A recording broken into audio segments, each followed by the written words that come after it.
estamos de vuelta y ahora sí que uno de los, o más bien el tema a discusión a nivel nacional y que va a durar muchos años, entrando y entrando. quizás similar, no sé si tan trascendente, pero similar a lo que sucedió en su momento con las decisiones que se tomaban en pandemia, que ponían una rueda de prensa vespertina para dar información específica sobre un tema con un funcionario específico.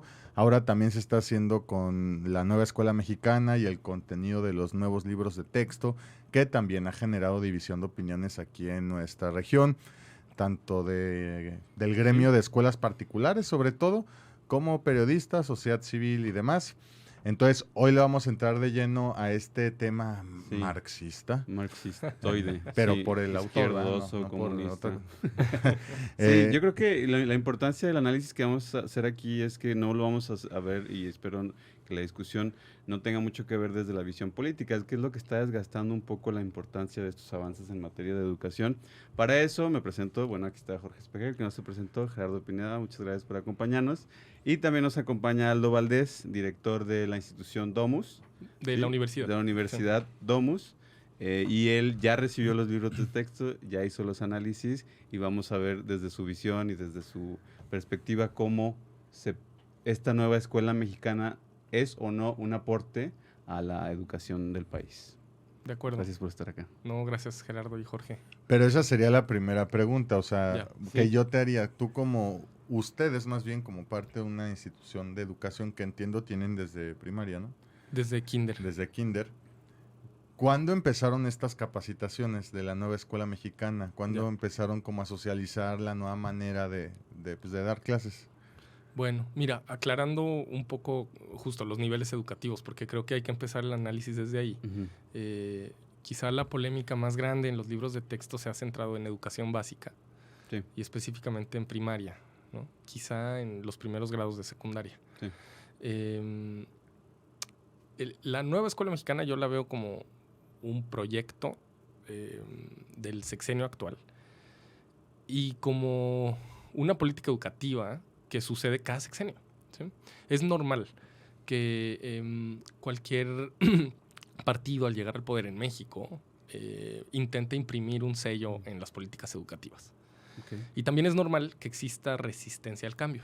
No es la primera vez que lo vivimos.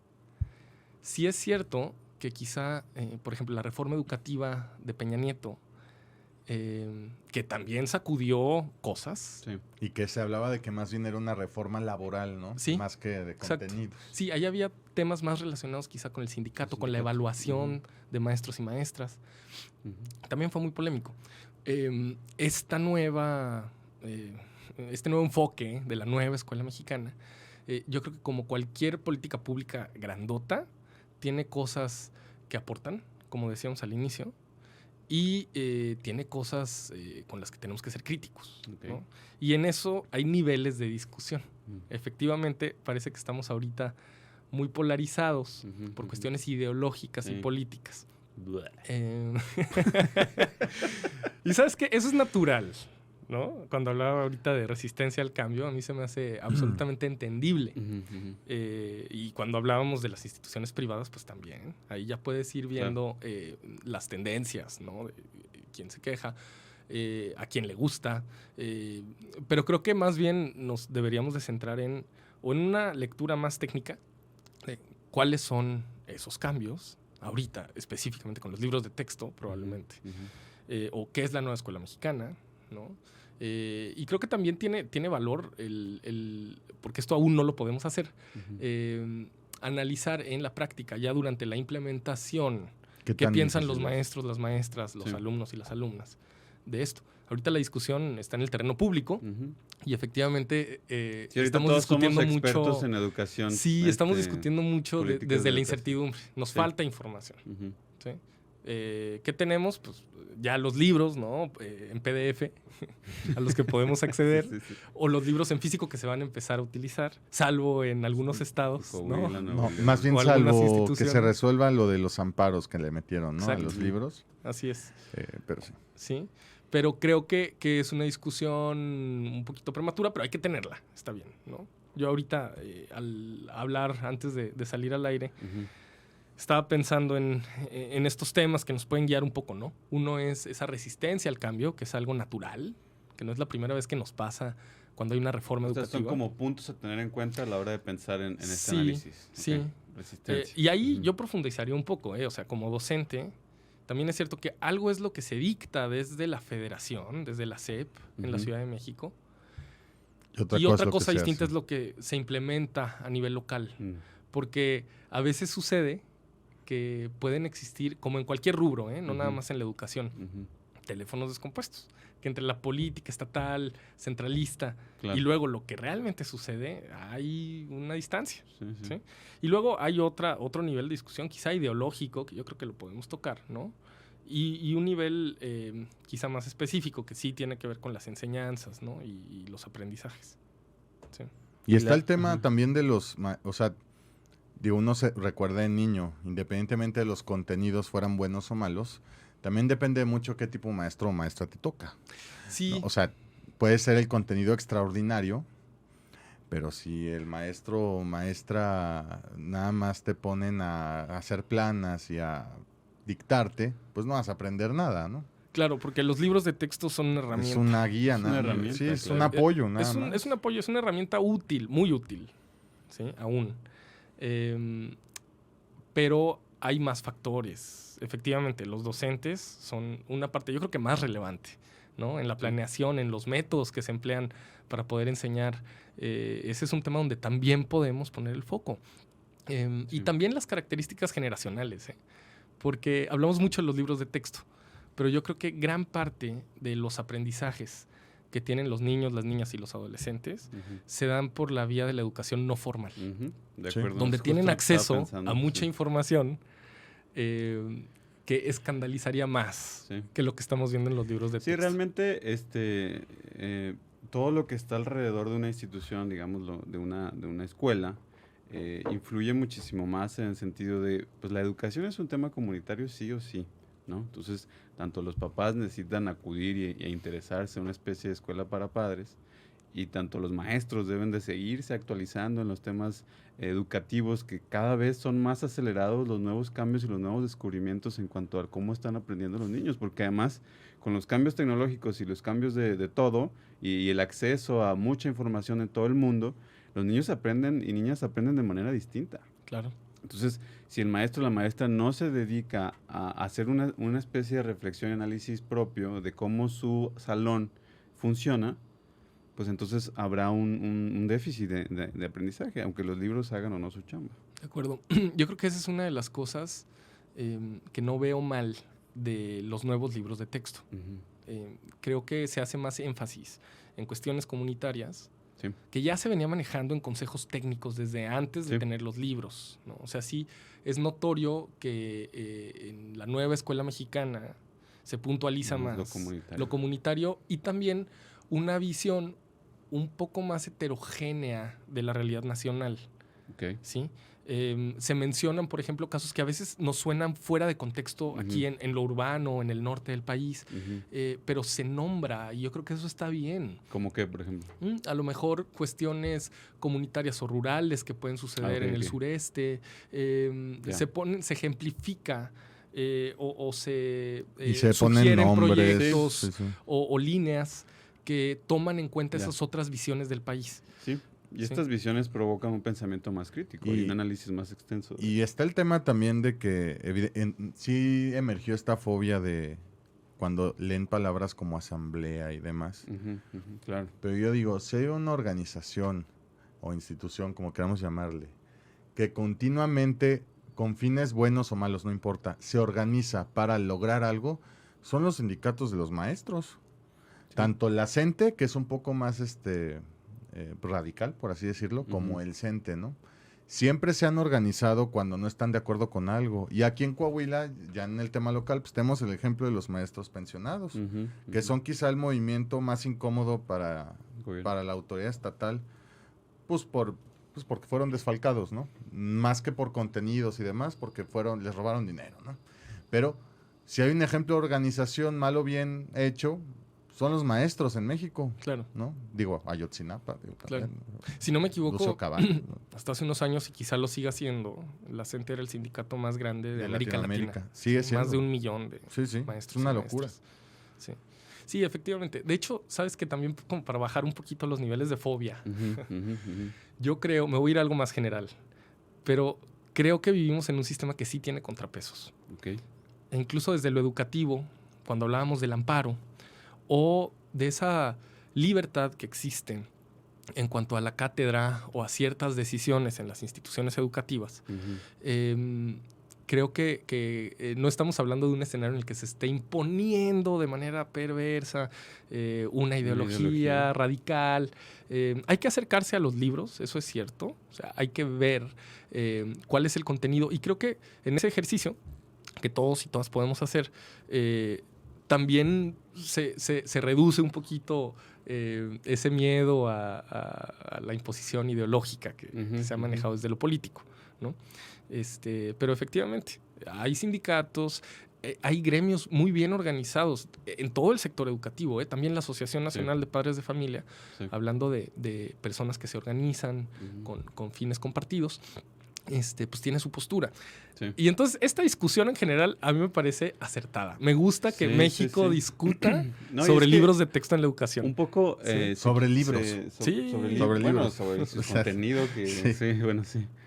Un poco, yo creo que se confunde un poco cuando se habla de ideología, cuando la oposición habla, la oposición al gobierno actual, o los padres de familia hablan del tema ideológico y de la imposición de ideología, cuando realmente las páginas que yo he visto más bien es una exposición de lo que existe. Claro. O sea, la otra opción es no ponerlo. La otra opción es no poner que existen familias diversas. La otra opción es no poner que hubo una marcha de feministas en 2020. Sí, o sea, la otra opción es no dar la información. Y para mí eso no es una imposición de ideología en el sentido de que no te están diciendo que está bien y que está mal. La que sí me parece interesante, que por ahí también viene en un fragmento breve de los libros, es este concepto de los techos invisibles. O sea, derrumban esta idea o tratan de derrumbar esta idea de si quieres ser astronauta lo vas a lograr, ¿no? O sea, se vale soñar, se vale ponerte objetivos, claro, pero si tú no llegas desayunado al aula, que pasa mucho, tú no vas a aprender. No vas a absorber lo que necesitas, no te vas a concentrar. Si tienes muchos problemas sociales en tu comunidad o en tu casa, pues también vas a tener problemas de aprendizaje, etcétera. O sea, también la educación con buenos resultados tiene que ver con el contexto social de los alumnos, y la mayoría de los alumnos en México, sobre todo en educación pública, pues vienen o emergen de un contexto muy difícil. ¿Pero eso lo dices como parte del argumento de la oposición? No, como parte del argumento de quienes defienden de quienes promueven los libros, pero sí plantean el concepto. Yo leí, y sí, pero como que en la guía de los padres. Sí, o sea, plantea esta idea también de que, oye, si naciste en estas condiciones, como están las cosas en este país, va a ser muy difícil que puedas tener movilidad social, ¿no? Claro. Sí, creo que Marx Arriaga justamente, sobre todo cuando habla de matemáticas, utiliza el concepto de pedagogía crítica. Suena muy sangrón, ¿no? Suena, ¿cómo se dice cuando es obvio? Que suena pleonástico, ¿no? Porque la pedagogía no tiene que ser crítica como tal. Claro, pero creo que hacia allá apuntan varias estrategias de la nueva escuela mexicana, hacia reconocer esas diferencias en el contexto plural de México, ¿no? Y sí creo que si los libros cambian, es porque el contexto y la realidad también cambian. Efectivamente, se están nombrando cosas, por ejemplo, en cuestiones de género, que existen y con las que tenemos que, a lo mejor desde las primeras etapas, socializar que existe esa diversidad. ¿Sí? Efectivamente, la alternativa, creo yo, esta es mi opinión personal, la alternativa... Aldo está a punto de dar su opinión personal. el no hablar de las cosas, el no detonar en el diálogo o en las posturas críticas, este tipo de situaciones es peor. Sí, porque mucha de la violencia derivada de la discriminación tiene que ver con el no reconocimiento de algo y con el miedo a lo diferente. Entonces, cuando tú lo ves desde niño y lo ves impreso en los libros de texto, pues te parece normal. Y entonces ya no se te siente diferente. Es una especie de perspectiva de, pues yo aprendí que existe, que tiene de malo que haya personas con diversas características sexuales, físicas, visuales. O sea, realmente es una manera de ayudar a normalizar un esquema diverso que siempre ha existido. Que por otro lado, por favor. No, nada más que está la idea también de que la historia, como tal, hablando de historia, en México, o al menos a nosotros nos tocó en la escuela, se cuenta de mitad del siglo XX para atrás. Ah, sí. O sea, la marcha del 2020, pues ya es historia y se tiene que contar, claro. ¿no? Y ahora, hay un poco, también la marcha del Frente así de Unido, no sé qué, de las familias en contra del aborto también es historia. Sí, o sea, también. tendría que estar todo, y eso sí no sé si está. Yo creo que ahí hay un argumento importante, sobre todo de los grupos más críticos con los nuevos libros de texto. Y es justo ese, que existe una selección, obviamente voluntaria, un filtro sobre qué es lo que se cuenta. Ojo, esa es una característica de todos los libros de texto en la historia. ¿Y cómo se cuenta? Que no estoy justificándola, pero es cierto que los libros de texto en el sexenio anterior, o imagínate en el México posrevolucionario, cuando nació la Secretaría con Vasconcelos, imagínate la carga ideológica que traían. Claro. Eso sí era adoctrinamiento, ¿sí? Muy voluntario. Entonces, creo que son cuestiones con las que siempre hemos convivido. Nosotros mismos crecimos aprendiendo una narrativa seleccionada, muy probablemente por el PRI, en los 90s, ¿no? En la que... por el PRI de ese entonces. Sí.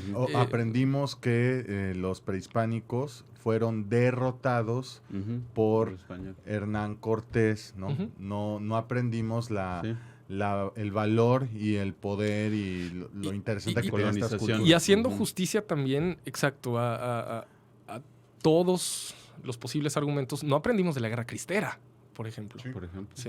O no aprendimos de muchas cuestiones que en aquel momento ese otro régimen no seleccionaba para los libros de texto. Casi no aprendimos de Pancho Villa. Por ejemplo. Se menciona brevemente. Realmente lo de Pancho Villa casi no se toca. Eso ya lo aprendes de Emiliano después. Zapata. O sea, figuras muy romantizadas, ¿no? Como el caso de Benito Verónica. Juárez, o quizá posturas que se iban al otro extremo con Porfirio Díaz. Vamos, no digo que se mintiera, simplemente se seleccionaban los capítulos que más le convenían al régimen. Sí. Y eso no es algo nuevo. Muy probablemente en estos libros suceda. También, claro. Y creo que está bien que eso también se discuta. Sí, pero entonces nos obliga, o más bien obliga a pensar que lo que debería de ser la educación es una especie de generación de crítica, de tú busca la información, hay más información que la que te estamos proponiendo. O sea, está remarcando constantemente que si bien es imposible poner toda la información en un libro de texto, pues sí que se estimule a encontrar más información y a que esta historia no es la única historia. Creo que en general el sector educativo para allá va. Okay. ¿Sí? En cualquier nivel educativo. Sí, desde las primeras etapas hasta la educación universitaria. Y creo que es un fenómeno global. Sí, porque al tener tanta información y tantas fuentes de información, sí es necesario que esa capacidad crítica de la que hablábamos se detone. No hay una sola historia que contar. A lo mejor hay áreas del conocimiento donde hay menos polémica, por ejemplo, en matemáticas o en física, ¿no? Pero igual ciencias exactas. los métodos o la forma, los métodos de enseñanza o los procesos de aprendizaje, esos son diversos. Sí. Y ahí sí creo que en todo el mundo el sector educativo se está moviendo hacia ese punto que comentábamos. Sí, y yo creo que, no sé, voy a aventarme a decirlo, que tal vez como consecuencia de una especie de difusión de una filosofía muy, muy superficial de algunos influencers, creo que también se ha invitado más a reflexionar y a cuestionar las cosas que nos ponen enfrente. O sea, yo creo que las redes sociales nos han ayudado a ver ángulos distintos de un suceso, lo cual permite siempre desconfiar de la información a la que vemos. En un primer momento yo creo que todas, cuando vemos algo, primero nos cuestionamos si realmente es cierto o no, más que antes. O sea, hay gente que todavía se compra el fake, ¿no? Y la información falsa, pero yo creo que al menos sí ha habido más un retroceso de, ay, güey, ¿esto que estoy viendo es real o no es real? ¿no? Claro. A lo mejor no hay una investigación posterior, que es lo que haría falta, pero sí hay una duda. Pero justamente ahí es donde entra la academia y la Exacto. importancia de la enseñanza escolarizada en ahondar, quizá con el método científico o en estos nuevos libros de texto con otros métodos, puede ser, en esta capacidad crítica y en saber discernir. Y esto se hace desde educación básica, el saber discernir entre opciones, en este caso entre fake news, ¿no? O cuestiones que realmente tienen a lo mejor forma de ser comprobadas. Entonces, efectivamente, más que dictar, como antes, creo que la tarea del sector educativo es incentivar esa capacidad de curiosidad y de investigación. A lo mejor sí en un marco ético, ¿no? Sin duda, en un marco de respeto a las diferencias. Sí. Y en ciertos, pues sí, marcos metodológicos, quizá, o teóricos, que permitan que en ese mismo respeto a la diversidad, donde todos los pensamientos caben, sepas tomar decisiones. Suena muy ambiguo, suena medio abstracto, pero creo que esa es la tarea fundamental ahorita del sector educativo. Sí, o sea, lo que sí es que los libros son más disruptivos para mí que los que fueron los de Peña Nieto en su momento. Bueno, no, ellos no hicieron, más bien las posturas de Peña Nieto, estas me parecen más disruptivas, porque sí, o sea, por ejemplo, la parte de la educación sexual, sí es muy confrontativo, o sea, sí es muy directa y sí es muy explícita y está bien, o sea, pero incluso yo, mi alarma conservadora de cómo crecimos nosotros, y es como, ay, güey, niños desnudos,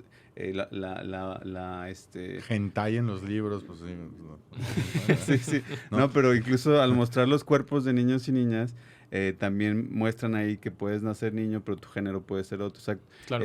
O sea, son muy disruptivos en ese sentido. No dudo que exista, es un hecho, creo, que existe esa cercanía entre cuestiones ideológicas de quienes seleccionan los temas de los libros y lo que termina en el papel, como decíamos hace un rato. A lo mejor un ejercicio que nos puede servir a todos es siempre rebotar nuestra realidad con la de otros sitios, ¿no? Eso nos ayuda también a bajarle un poquito a la efervescencia. Acelere. Cuando ves los mejores sistemas educativos del mundo, cuando volteas a ver a Finlandia, por ejemplo, cuando volteas a ver, o a sitios quizá que no sean tan distintos a nosotros, de América Latina o del concepto de Hispanoamérica, ¿no? Metiendo a los españoles, quizá en ese ejercicio podemos ver que no es algo tan descabellado. El hecho de que desde primaria se toquen ciertos temas. Y bueno, tiene lógica que al hacerlo por primera vez de esta forma, ¿no? Más explícita, como tú decías, existe una reacción. Exista pues una resistencia a lo distinto. Y ¿sabes qué? Más que voltear a otras culturas, yo diría voltear a otras generaciones. O sea, yo creo que me altera más a mí personalmente ver esto que a mi hija o a tu hija o a la hija de realmente las personas, porque los niños, las niñas no traen estos programas conservadores que nos... Quienes le quitan o le quitamos la inocencia y le metemos los prejuicios en la cabeza de los niños son los adultos. Sí, o sea, si le enseñas estos libros a un niño no se va a choquear, ninguno, porque pues no traen estas... Y al final de cuentas, independientemente de ese contenido, pues si uno lo cruza un poquito y checa dato duro, pues ves que la vida sexual de los mexicanos empieza entre los 13 y los 15 años. Y las tasas de embarazo adolescente son muy altas. En Coahuila es top 5. Coahuila está ahí al nivel de Chiapas en embarazo adolescente. Claro que por ahí hay mucho también temas de abuso y que fue el vecino, el tío y demás. Pero también hay otros que son por imprudencia y por falta de información. En edades tempranas. Entonces, claro que sí hace falta meter un poquito más esos temas. También las formas habrá que verlas. Y el maestro también, pues el maestro... pues a lo mejor nació en los 70s, 80s, 60s. Entonces él también tiene que reaprender a transmitir las cosas. Y por lo que entiendo, la propuesta de esta nueva escuela mexicana es como que darle mucha libertad al maestro. Cosa que creo que antes te decían, este es el plan de estudios y te tienes que sujetar a esto y el examen tiene que ser de esto, ¿no? Creo que más o menos era así, ¿no? La estructura. Ahora es como, tú maestro, este es un apoyo, pero tú tienes libertad pedagógica para enseñar. Recae en ti la responsabilidad y tienes libertad creativa para desempeñarte en el aula. Y eso puede ser bueno, pero también puede ser malo. O sea, depende de la capacitación del maestro, la voluntad del maestro y también de las condiciones de la escuela donde den clases. O sea, hacían esa reflexión. Pues es que no nos puedes comparar, por ejemplo, con la educación en España, que sacan el tema del examen PISA. Pues porque en España las aulas tienen techo y tienen aire acondicionado y están en condiciones dignas, ¿verdad? Sí. Aquí también como le haces a veces con ese no hay agua, no, si hace mucho calor no sirve el aire, salones de 50 niños, todos amontonados, es muy difícil, exacto. ¿No?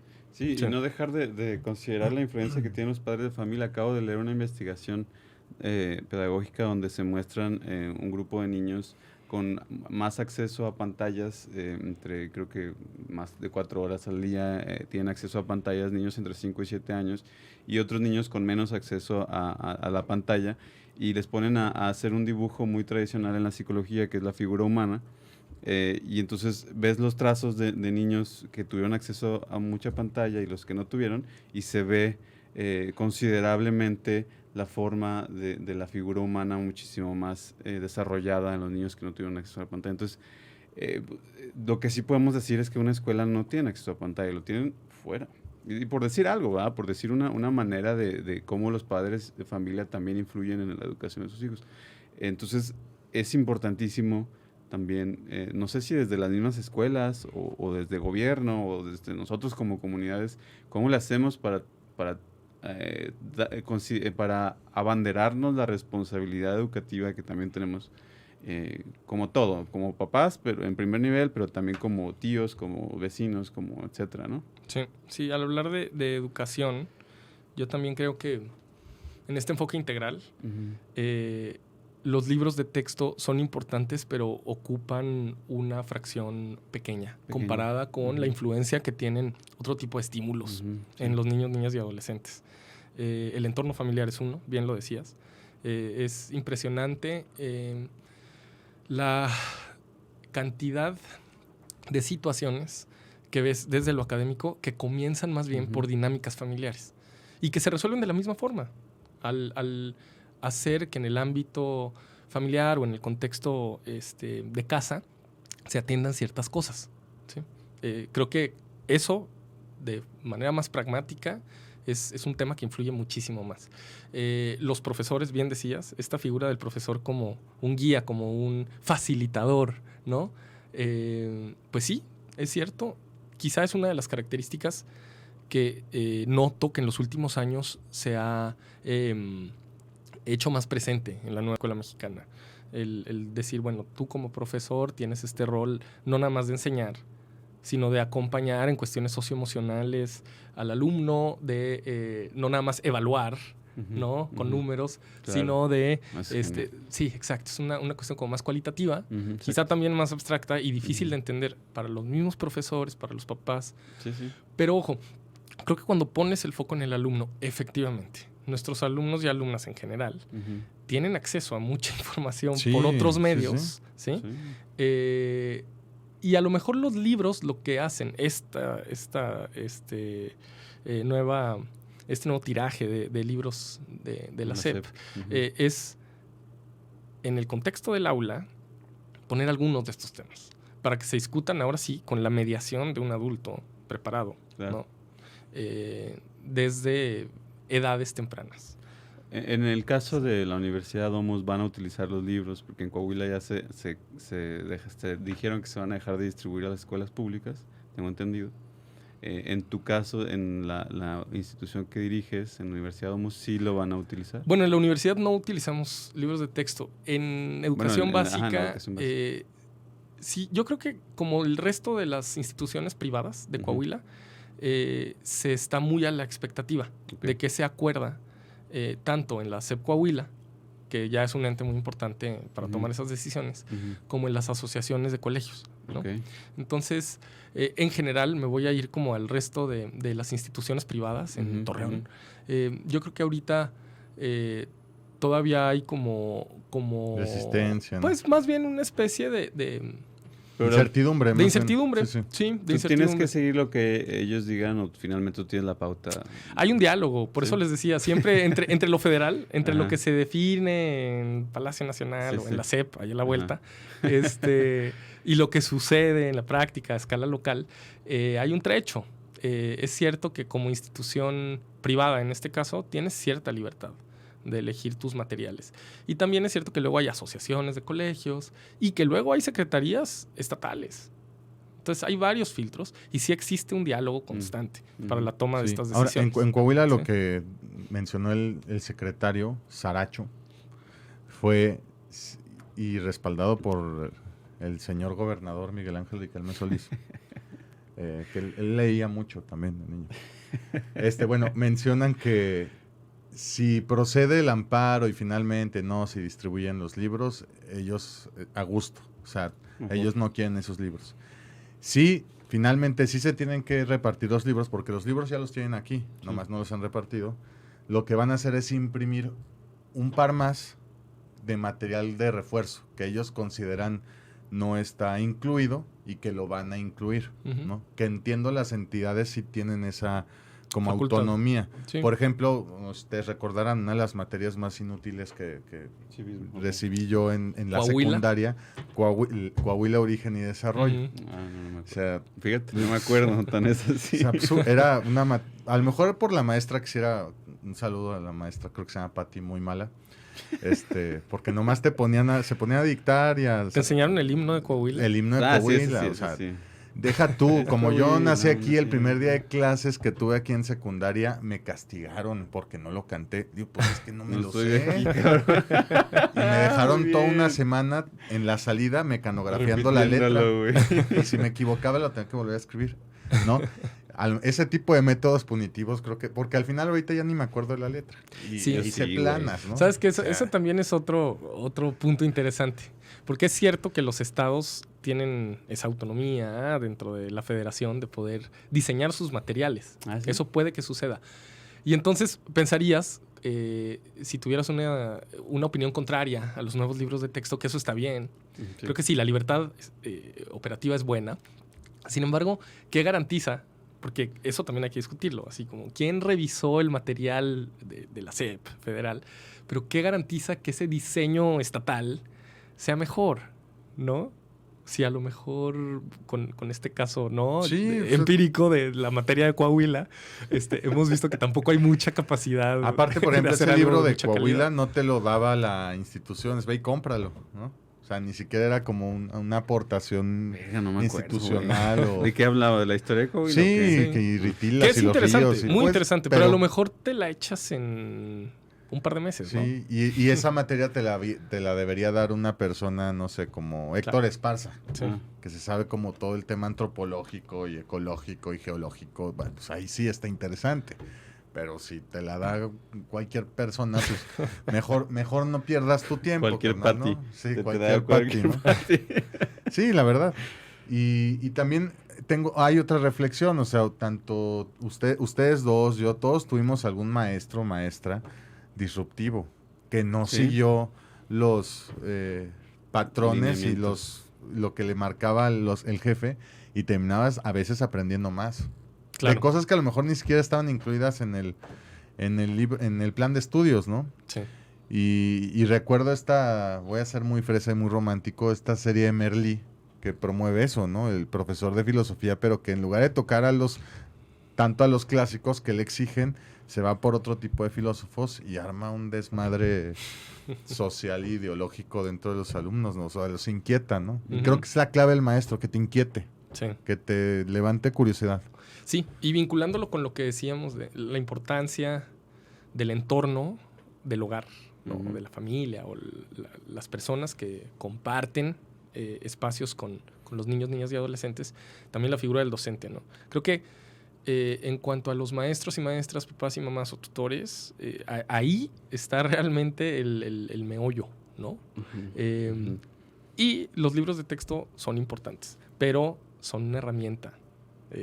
Hay cuestiones que van mucho más allá, que ojalá también podamos discutir a esta escala, ¿no? Sí, Sí. Y analizar también, digo, hay muchas cosas como dentro de la educación, estructuras que creo yo se deberían modificar, lo pienso ya con el paso del tiempo.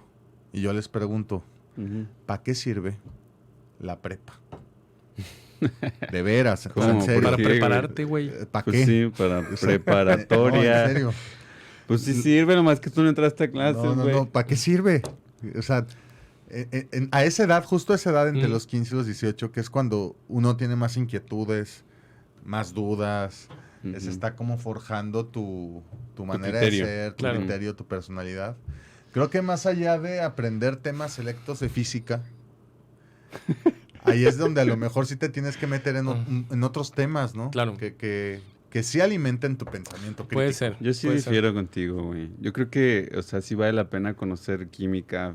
O sea, a lo mejor agregar materias o ser más desarrollar, por ejemplo, materias más alternativas. Quiero Cívica que y me hagas ética. una derivada ahorita. Cívica, no, pero ¿qué eso qué, güey? O sea, el cerebro desarrolla una habilidad, aunque no lo... O sea, es como aprender idiomas. Va a llegar un punto donde no necesites saber inglés porque el celular te lo va a traducir o vas a tener un chicharito acá, pero realmente una parte de tu cerebro no se va a desarrollar por no aprender el idioma de alguien más. No, o yo una sí cultura. encuentro un problema de contenido fuerte en la etapa de prepa. Al menos yo... Puede ser, No, es como Güey, una 10 transición. años después de la prepa y sigues Sí. rebelde. Una güey. transición extraña. Pero bueno, creo que es de esas cosas que todos asumimos que tiene que ser. Ujú. Está bien que tengamos una postura crítica. Hay lugares, por ejemplo, en No le des la España, razón, güey, por favor. donde la secundaria dura 4 años y el bachillerato se reduce a 2, precisamente para que la educación básica obligatoria sea más larga, ¿no? Puede ser. O aquí ya en nuestro país, pues a lo mejor hay ejemplos de preparatorias técnicas en las que hay un sentido Bueno, sí un está- poco está más chido. Ujú. alineado a qué vas a poder hacer una vez que egreses, ¿no? Sí. Y si eso lo alineas a lo mejor con cuestiones de la vocación económica de tu región o del mercado laboral, pues está chido, ¿no? O sea, a lo mejor eso nos da para otro programa, ¿no? Sí. Sí, oye, genial análisis el que acabamos de hacer. Nada más me gustaría puntualizar a modo de resumen, ahora sí que a modo de consejo también conclusivo, yo creo que cualquier opinión sobre los libros de texto o en general que venga de un político, yo creo que considerarla en un 10%, ¿no? Y hacer un análisis o sea, con mucha precaución de lo que se está diciendo. Yo creo que los políticos están dispuestos a hablar de la educación y a hablar del futuro de las niñas y los niños, siempre en materia de una explotación pues, política, de posicionamiento, de opinión, más allá del beneficio que sí están o que sí quisieran promover a fondo, ¿no? Entonces, porque realmente el acceso al que tenemos ahorita sobre la crítica de los libros viene un poco desde ahí, desde un interés político de alguien o de alguna figura, ya sea incluso un influencer que trae un perfil, lo que sea, Chumel Torres o así, que traen un perfil y que traen una agenda política también de fondo. Entonces, más que eso, pues siempre impulsar a quien esté, pues a quien tenga acceso a información sobre los libros de texto, pues hacer un análisis más extenso, ¿no? Claro. Y su propio criterio. Sí. Que ahí Sí. es donde se vuelve un poco difuso y complejo, pero bueno, es parte de... Sí, es parte de la discusión y pues como decíamos al inicio, yo creo que está muy bien que discutamos de estas cosas. Sí. Sí. O sea, Sí, pero sí. tú que has estado muchas veces frente a un aula o dirigiendo, porque entiendo ahorita estás en universidad, pero antes también coordinabas más áreas. Sí. ¿Cuáles son los temas o las materias a los que los alumnos normalmente muestran un resisten. poquito más resistencia? Fíjate que extrañamente son las típicas. O sea, Matemáticas, matemáticas, español, quizá inglés. Y dentro de las áreas lógicas, matemáticas, pues también física, química. Pero aquí en el programa dijimos varias cosas que son interesantes. O sea, si los métodos de enseñanza o la preparación del maestro o la maestra son adecuados o incluso disruptivos, pero logran captar la atención de esos alumnos y alumnas que aprenden de distintas formas. Ujú. Los objetivos de enseñanza y aprendizaje se cumplen. ¿Sí? Ujú. Y sí creo que en todo ese proceso, los libros de texto ocupan un espacio Chiquito. Mínimo. pequeño. Sí, el tema de conversación en la educación tendría que ser más elevado en ese sentido y no hablar de los libros de texto como estructura como pilar, ¿no? De la educación en México, porque entonces sí estamos fritos. Sí, pero está bien que la educación sea trending topic, ¿no? Sí, eso sí, rara vez eso sí sucede. está Y chido. luego ya después en otro espacio sería hablar de como la estructura como tal del sistema educativo, ¿no? Ujú. Incluso presupuestal, porque yo lo pienso en Coahuila. Coahuila tiene un presupuesto por ahí de 60,000 millones de pesos. Nada más para educación son entre 15,000, 18,000 millones de pesos anuales. Ujú.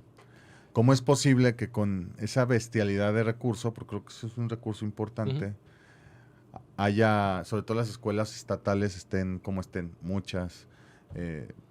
¿Cómo es que no está habiendo avances en temas pues, de conocimientos de los alumnos? Pero eso es generalizado también en el país. Seguramente la secretaría que tiene más presupuesto, me atrevo a afirmarlo, es la educación a nivel nacional también. Siempre ha sido así. También porque tiene una carga magisterial muy fuerte. Casi todo se va en temas De nómina. y de operación, ¿no? Como tal, casi no de infraestructura o de inversión y demás. Pues sí. Pero ¿cómo lo tendríamos que hablar? O sea, Ujú. no hay resultado. Cada vez salen peor en matemáticas, en español, estas pruebas que hacen, ¿no? La Tenemos. PISA y Ceneval y demás. Sí. Sí, Eso es ya una también- crítica como más profunda, ¿no? Y estructural Sí. a la SEP misma.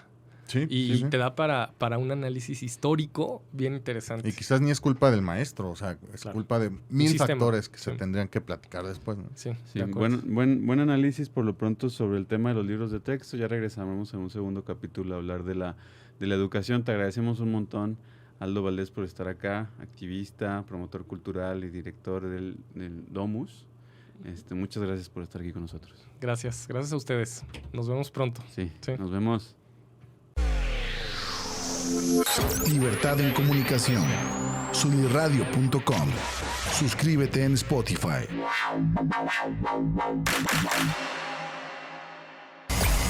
Emisión de vanguardia. Sunirradio.com. Suscríbete en Spotify. Sintoniza tus ideas. Sunirradio.com. Suscríbete en Spotify.